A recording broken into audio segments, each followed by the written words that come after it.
uLusanda IBhova Elincane Khumalo uthole i-advice ephuma kumlandeli kaMgqumeni ethi akayeke umculo, kuningi akangakwenza ngaphandle komusic ngoba umusic uwumqansa kuyena. Lo mfana kaMgqumeni mina bengumlandeli omkhulu kaMgqumeni.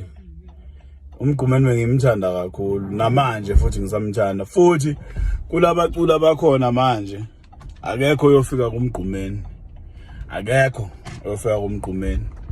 UMgqumeni bekuyiqhawe. Ngilana-ke wena Lusanda mfana weBhova, nalaba ababiza ngokuthi babafana baMgqumeni, kodwa nje ake ngigxile la kuwe wena Lusanda. Usemncane kakhulu mfana wami, usemncane. Kuningi usangakhona ukukwenza ngaphandle komculo, kuningi. Akekho uyofana nobaba wakho, ubaba wakhe beyinkinga. Akekho uyofana nobaba wakho, kuningi kakhulu-ke wena Lusanda ongakwenza nje. Bengiyakubheka iminyaka yakhe esavuma, kuningi ongakwenza, usangaba into enkulu kodwa ngaphandle komculo kwaMaskandi.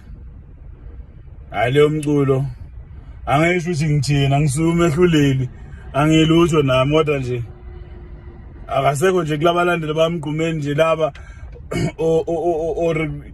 onebhizinisi bakwethu ethathe uLusanda.